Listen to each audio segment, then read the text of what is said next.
Welcome to Manager Tools. Politics 101, Chapter 6, Politics Are Just Relationships. Part 1. This cast answers these questions. Should I play politics? How can I get better at office politics? Why does politics have a bad reputation? Well, if you want answers to these and more, keep listening. Here we go. Politics, schmaltics. We've been so good at it for so long. Yeah, exactly. Well, you mean building relationships? Is that what you mean? Or did you mean politics? What did you mean by that? Oh, you're giving away the whole cast. So, folks, what Mike's alluding to is the Manager Tools belief that politics, so many people hate politics, particularly if you're familiar with your DISC and you know you're a high D or a high C, you're logical, linear, rational, so on. You really don't like to play politics, and then you shoot yourself in the foot by not doing so because you misunderstand what politics are. The fact is, you don't have to play politics, guys. You heard it here. Very few professionals want to or like to. Some do, and shows like Suits play it up, but that's only because politics is what people call it when things don't go the way they like. But politics are really just relationships and the effect of relationships on decisions in the workplace. And nobody goes around saying, well, I'm not going to engage in relationships at work, but they do say they're not going to engage in politics. Yeah, and we basically have this fundamental divide where there are people saying, hey, I believe work is all about relationships and people, and this other side that say, no, work is about work. Work is about making correct, accurate, logical decisions. And the people who are on the logical side say, I don't know why I have to do this. I said, well, you do. People matter. Yeah. I mean, pretty soon your next question is I don't know why I have to pay taxes. I don't know why I have to drive the speed limit. There are rules. So look, here's our outline, guys. Number one, politics are played. But I would argue that the word playing does disservice to it and makes it easy for young people to not understand what's going on. And because politics are played, they do matter. Our second point is that politics are relationship effects in decision-making. But apparently in the beginning, when they knew that, they decided not to call it relationship effects in decision-making. They called it politics. And now politics has gotten a bad name in part because of governmental politics as well. And the fundamental guidance in this cast is for you to build relationships. Now, for those of you longtime listeners, we've been doing this now a little over 13 years. Mike and I don't like taking a long time getting to our points, and this is Manager Tools, and we teach what to do.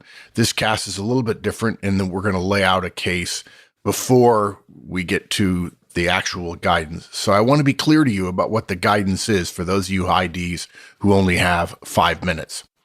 Our guidance is simply this. In order to be effective in a human organization, and human organizations rely on relationships, and I'll have much more to say about this in the next 10 years. In order to be effective there, you have to acknowledge that relationships exist. And if you're a manager, you already know this between you and your directs. And if you're a Manager Tools manager, then you know your relationship with your directs is the underpinnings of what makes you and your team highly productive. You're already doing relationship work with your team. Politics is just a bad word that people use when they get affected by other people's decisions. And it is because relationships are factored into decisions that are made at levels above us. However, we are making decisions on a day-to-day basis about relationships and what's going to happen and so on, and who's going to be affected by it, and what do we need to do to assuage that person and so on, or why do we choose this vendor or that vendor. And so our guidance here is, in addition to building relationships with your own team, an effective professional has an obligation, if you want to be more effective and you want your organization to be more effective, to pay attention to and invest time in the necessary relationships without which you will not be able to influence your organization. And at the end of the cast, in the third part, we're going to talk about specific steps you can take, and we're going to list a multitude of supporting materials from casts we've already covered. This is chapter 6 about politics. A multitude of other casts we've covered about relationships and about politics that will help you in even more detail than we're going to give you here. Cool. A lot to cover. So let's get to it. Politics are played, right? I mean, people within organizations engage in politics. And folks, it matters, right? Those who engage in politics get more done, are more effective. Now, we'd argue we could substitute relationships for the word politics, but it does matter. Yeah, this is a nomenclature problem to make it overly simplistic. And what happens is this. You're a middle manager, you're a frontline manager, you're a senior manager, you're a junior manager, you're a director, which means nowadays you're only a manager, or you're a senior director, or you're a junior vice president or assistant vice president or something like that. I think years ago they were junior vice presidents, and now they're called assistant vice presidents. And you are aware of, because you have to implement in some way, or you're affected by somebody else's decision at levels above you. And the apparent lack of logic involved is mystifying to you. You say to yourself, gosh, why did they do this way? This particular implementation of this product or service or app or software or code or customer solution. Why did they price it like that? Why is this person involved in this discussion? It doesn't make any sense to me. Or there's no way when they apportion these responsibilities that group over there should have that responsibility. That doesn't make any sense. Or who the heck decided that we'd choose that particular vendor? That makes no sense. We have a long history with this other vendor. They know this stuff, should be no problem, blah, blah, blah, blah, blah, blah. And if you're young and you're logical, linear, rational, analytical, it's more than inscrutable. It's inconceivable to you. You can't even imagine a world in which decisions are made this stupidly. And it gets worse. It's really galling when the decision is made at more senior levels to you, to us, and we're affected, and we have very limited power to change the effect, if not no power to change the effect, other than to quit the organization. And when you think about it, when we're affected by a decision, we want to believe that the decision was made in a reasonable and professional way. When we believe that about a decision, we tend to ignore the trying consequences we go through of that decision because we believe in the decision. The difficult parts of it are tolerable, are handleable, they're swallowable. We see those as artifacts of, hey, this is an 80% solution, 20% it's not going to be good, but I can see why they did it because we believe in it. Unfortunately, what we do is we apply, if we're a junior person, or if we're junior and we're logical, linear, rational, and that's how the way the world wants to be, and we idolize Spock, and we think the life is all about numbers, and it's really just, the world is really just one gigantic physical and chemical equation.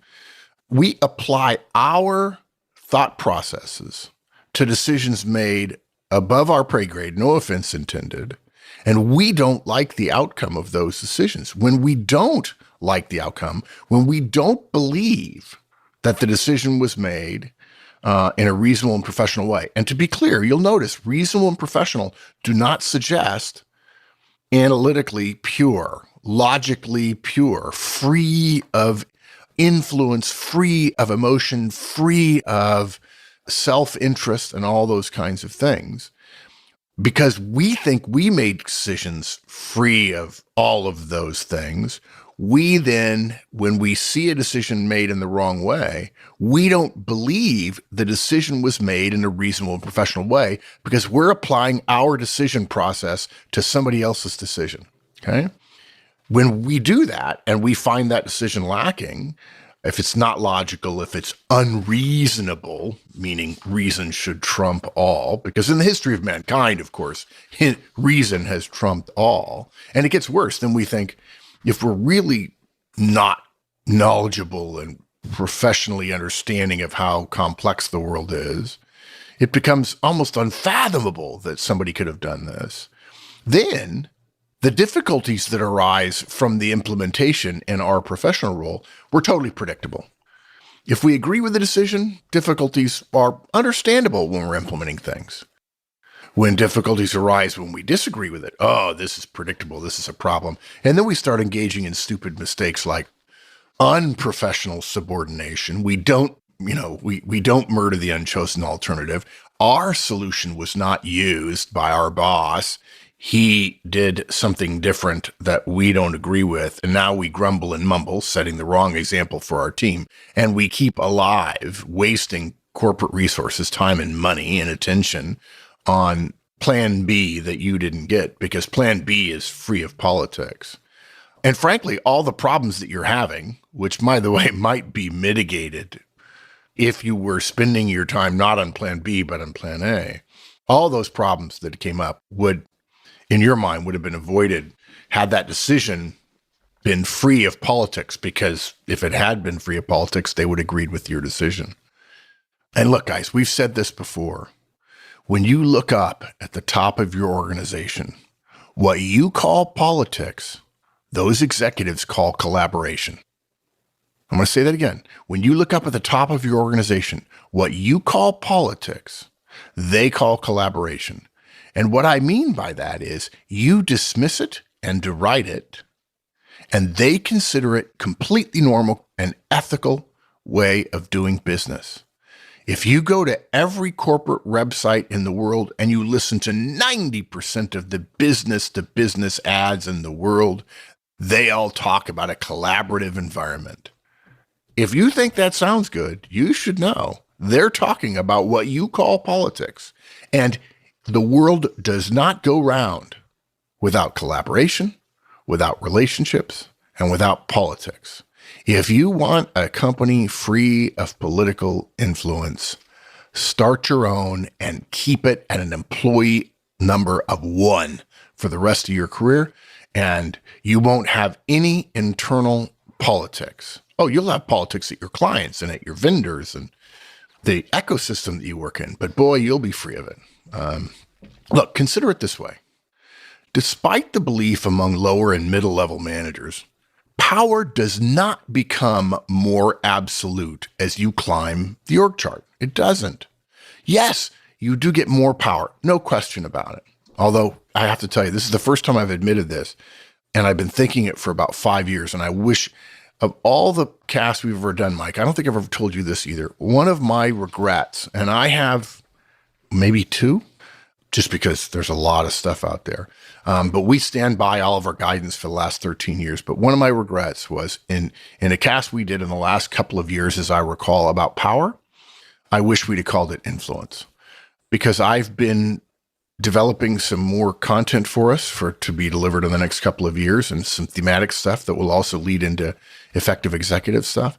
And in the same way that politics has a negative connotation, power does for a lot of people too.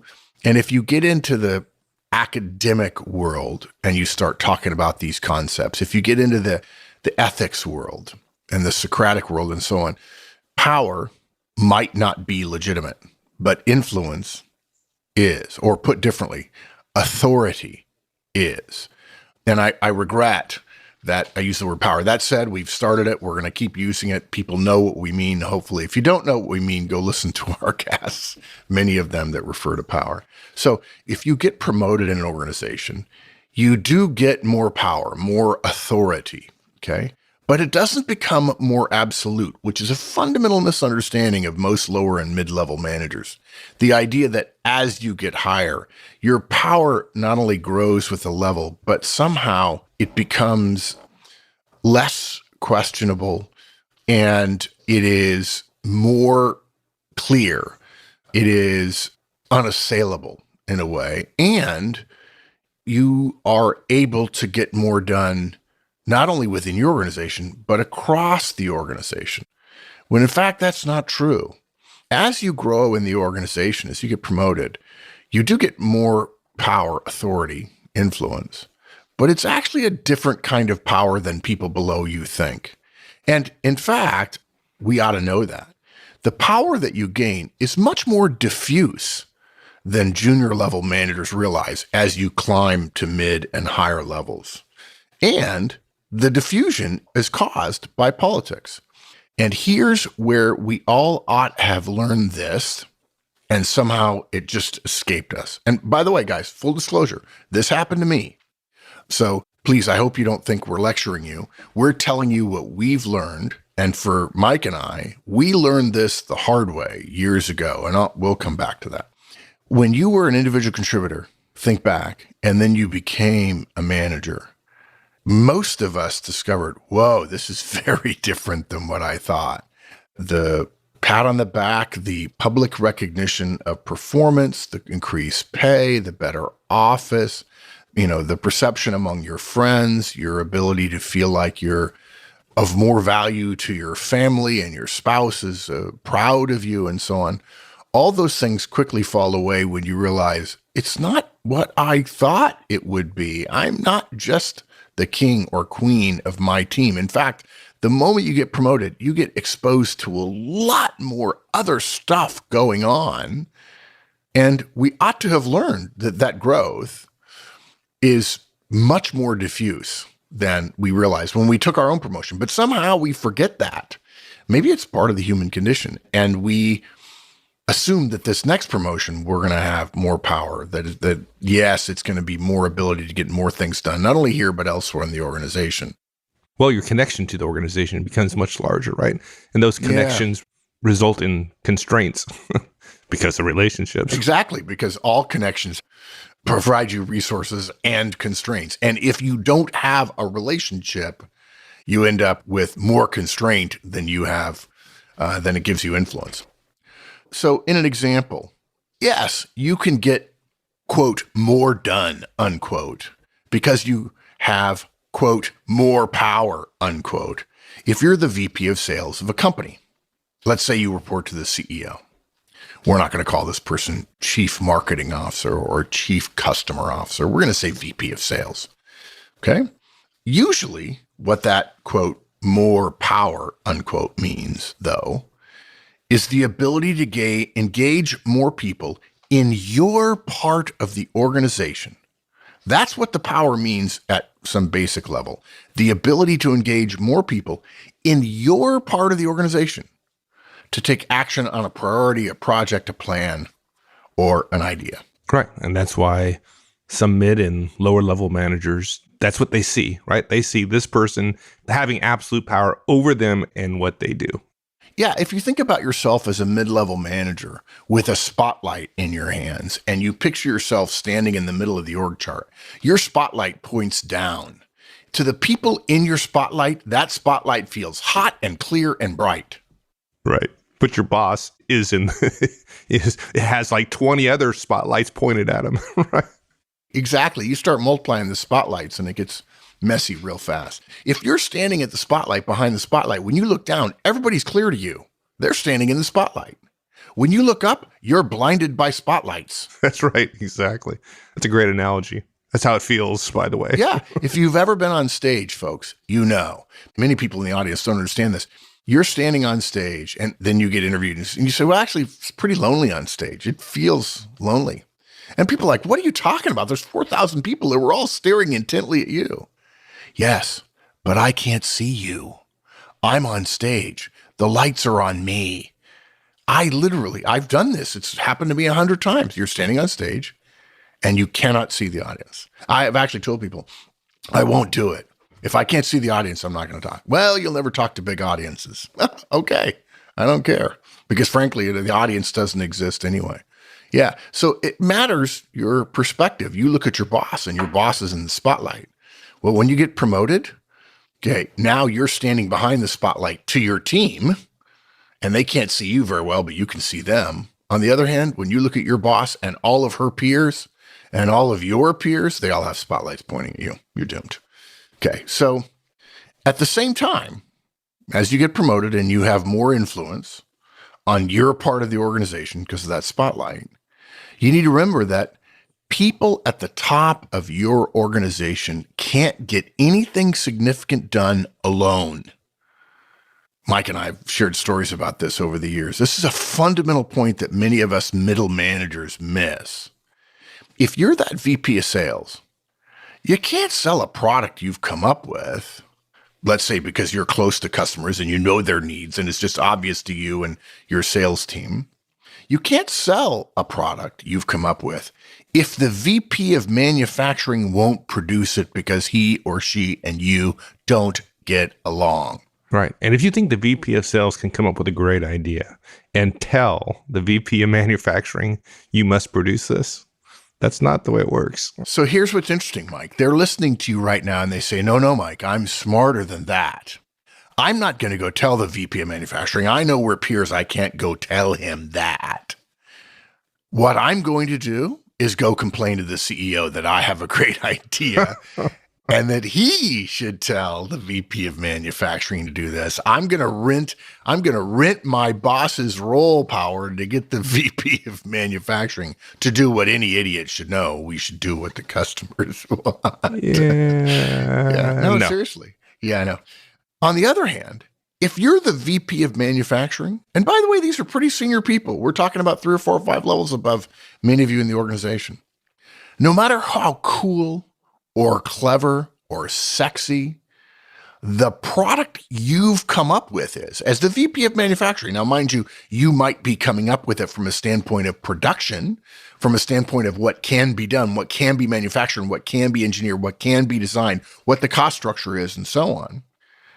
No matter how cool or awesome or profitable this particular product would be, it won't sell, and therefore there will be no profit if the VP of sales won't motivate her sales force to sell it. So what happens in this situation where maybe both have great ideas, but neither one is getting done? First, if they're smart, the VP of sales, and by the way, because they're at that level, you assume they're smart, unless you're an apolitical person in which you assume they're all just incredibly dumb, because none of the decisions at the top of this organization seem to be made with a lick of logic involved. If you're smart, both the VP of sales and the VP of manufacturing damn well know this already. Because of that, they work on their relationship with each other. They don't see themselves as simply powerful by themselves, or if they do, they won't last long. They see themselves as connected. That's why these people approve websites that say we have a collaborative environment. They realize that they're going to have to collaborate.